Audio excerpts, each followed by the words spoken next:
Hey there, Jenna, here to discuss the shadow. So I'm always referring to the articles that I write, just helps me organize my thoughts. The shadow is a term used, it's not a horror movie, probably is, by Carl Jung, and he was one of the leading contributors to psychology and how we see psychology now. It's that the term you would also be familiar with, probably more familiar with, is the unconscious or subconscious, the things that affect us. Have you ever seen that image? There's like an iceberg, and then there's like the tip of the iceberg, and then there's the iceberg, and they'll say like, this is your conscious mind and this is your subconscious mind. So how do we bring the subconscious conscious so that it's not hijacking us and basically running our lives, and then we're going, oh, what just happened? Whether you snap at somebody or it's 8 a.m. and you've been on a good eating plan all day, and you've just eaten 3 cookies, like, oh, what happened? Or you're an online gambler and like just like something comes over you and you indulge in those types of things. I mean, these are just like generic the ways of me describing this, but how the shadow normally shows up is in how we judge others, judging others. And so that term is called projection. Projection is seeing something in the other person, but like usually it's done with a lot of judgment. I'm going to be talking about the light shadow in the next video, which is a different phenomenon, but it's equally just something we don't own or acknowledge, but it's something that's actually a potential or a possibility or something that would bring us joy, but we're too afraid. So that's the light shadow. We'll get to that in a little bit. So the next video is about that, but this is the shadow. So it's like the stuff that is unlovable, because it's something in your past, something in your childhood, something the adults around you, something society says, something religion says is wrong, bad, unlovable, therefore rejectable. And rejection is one of the biggest fears people have, of being rejected. So if they think, what are some shadow things? I have some of them here. Why am I looking up? I have it all right here. So, fat, the word fat has so much charge. I mean, who doesn't have body image stuff? And it was just so interesting, just like side note here, that getting into stuff like the fitness modeling world and being bizarrely, like that was such a weird foray of my life, but okay, there's a little bug. I live in nature. Bugs happen. That the amount of the models, like the people that are in the magazines, and the amount of criticism. And then I thought, if I just get my body to this size, then that word fat won't have a charge anymore. And I won't feel the feeling of the association with word fat. Now, the reality of it is like a deep self-disgust. And so this is the stuff, this is why it's unconscious. People don't like to say, I have self-disgust. They'll be like trying to lose weight, to not be fat, basically, because it's unlovable. So I'm unpacking things that most people don't spend time looking at because it's very uncomfortable. And then when it's very deeply uncomfortable, that's when we disassociate. We don't look at it. We project it onto other people. And you know what? We see this everywhere. You look at TMZ. I mean, where does TMZ show up? I don't even watch this stuff, but I know it's a thing that exists that's like a celebrity. Look how much this person gained, or look how much this person lost. It's just perpetuating this global, or would it be global Western society projection. Fat is bad. And it's really perpetuating self-disgust. Okay, so what's the shadow? The shadow is, this is unlovable, so I'm going to judge that person. And we don't turn the spotlight around and go, ooh, where am I feeling that in myself?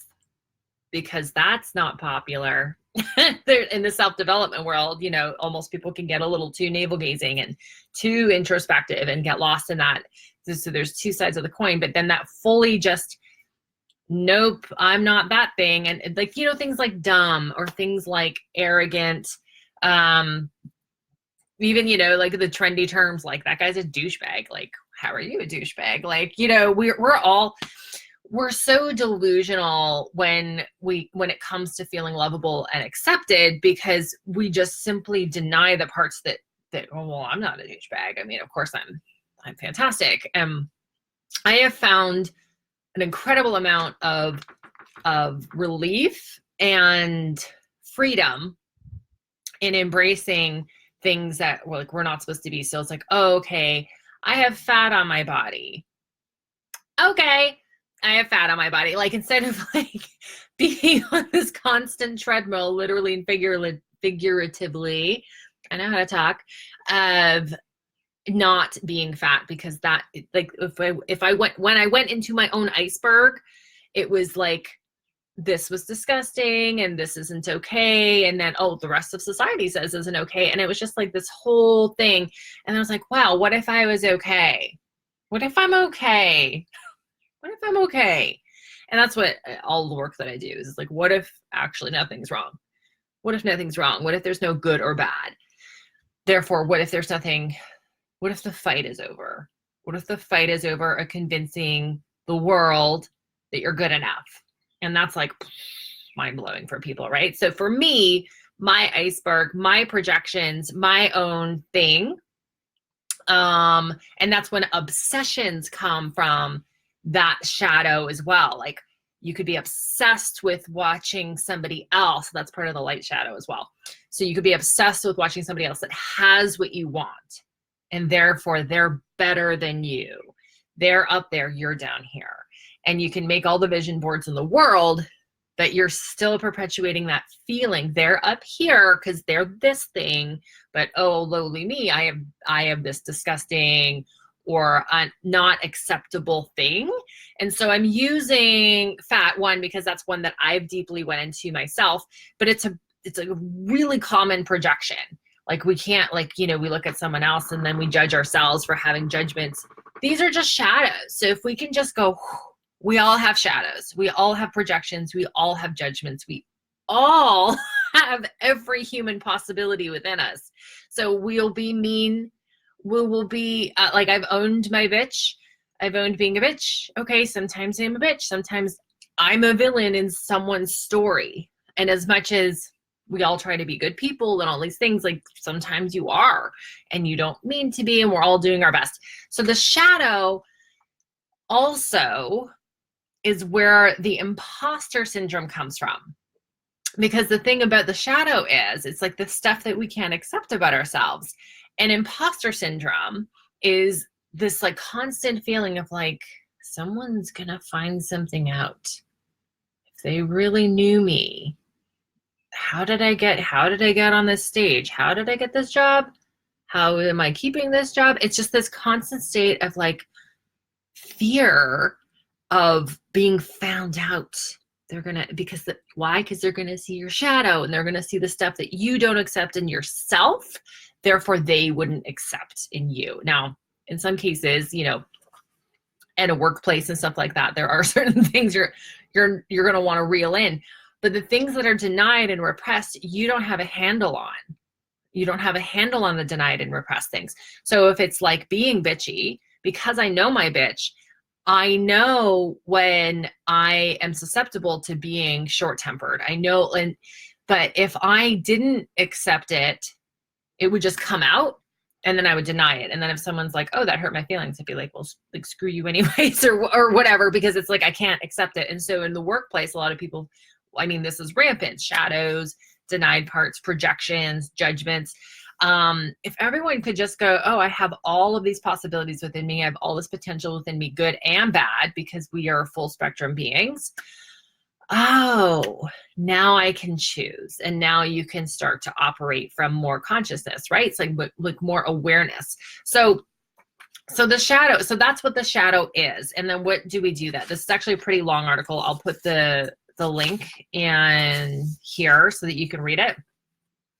So what do we do about it? So then now we need to actually look at what are we judging as not acceptable? What is, like, what can we just, like, I used to judge, like, I used to have so much unworthiness. So like I would judge, oh my God, I'm late. Oh my God, oh my God, oh my God, oh my God, oh my God. And it would be like on the way to something, I would be thinking of what I'm going to say to explain why I was late and apologize, and like no presence possible. It was just like, oh, I'm late and that's bad and that makes me wrong. So this can just be these constant noisy things running in the background of our lives that we don't accept, or they're unacceptable. So we deny or repress these. I keep repeating it because it's unconscious. Things are unconscious for a reason. Like they're hard to see. And then once we start to see them, we're still kind of like, what is this thing? So what can we do? So we need to start looking at it. So I have here 3 steps. So journaling's great. And I don't mean dear diary, here's what I ate today, and I met Molly at the mall or whatever. That's a diary.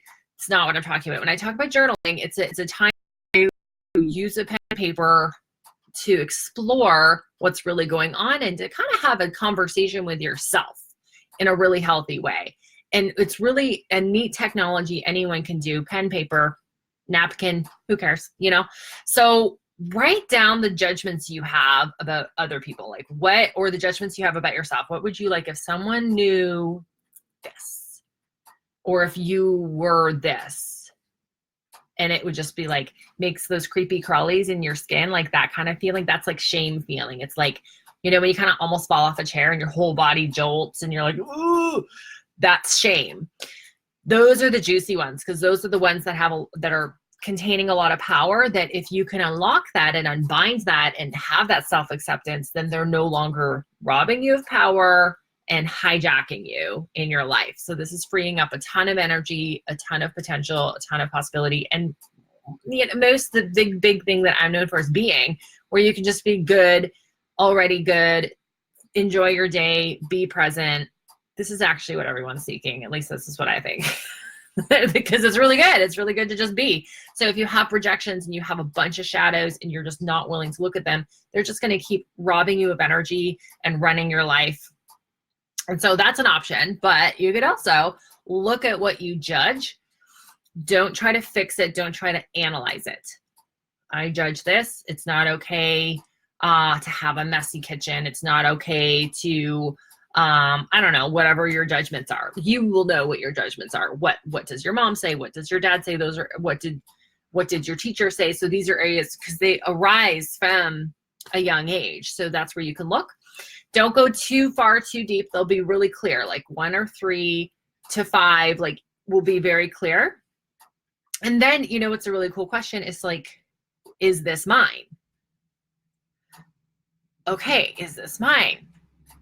So in my case, my brother is very judgmental about fat. Like he went through this whole thing, and we went through a forgiveness cycle of it, of him being like, oh, I noticed how like people were treated and la la la, but whatever.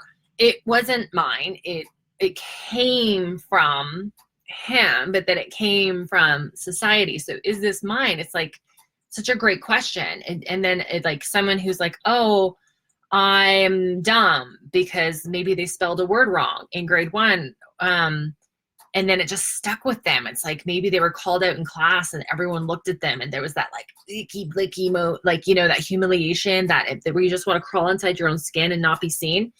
Those are the feelings where most of the projections and most of the shadows really come from. So, and is this mine? So if you really sit with it and you really be with it, the answer might be, oh no, actually that's my mom's. Or if it's mine, yes, it is mine. I really believe this and I really feel like it's part of me. And then just that awareness, like this is just about awareness. And then once you start to go like, oh yeah, okay, if this is mine, what do I want to do with it? If this is mine, how do I want to feel? How do I want to think? What do I really think if I really sit with this longer? And then you can write, who would I be without this thought? Right? Like if I didn't have to be this, or this, if I didn't have to hide this from the world. And that's a really cool moment if you let yourself feel that. Is like, if your mind gets really, really noisy, sometimes that'll happen too. But who would I be without this thought? And this must have come from Byron Katie. There's another woman who works with projections a lot as her main work, Byron Katie. Who would I be without this thought? Allows that space, allows for you to not be bound by this projection, not be bound by these judgments, and just to like have the space to be you. And yes, self-acceptance comes into this, and yes, self-love comes into this, but I just wanted to create a really easy way to see what the shadow is, to unpack it for yourself. I mean, this is the stuff I do with people one-on-one because they're kind of hard to see on your own sometimes, and to bring love to them, because when they're really strong, it's like, no, that's not lovable. No, that's not lovable. So they can be tricky. And, you know, some other ways of looking at this is, what are the masks you wear? What are the identities you are really attached to? It's like teacher, mother, provider, star, athlete, like golden child, the smart one, the one who has the answers, the one who cares for everybody.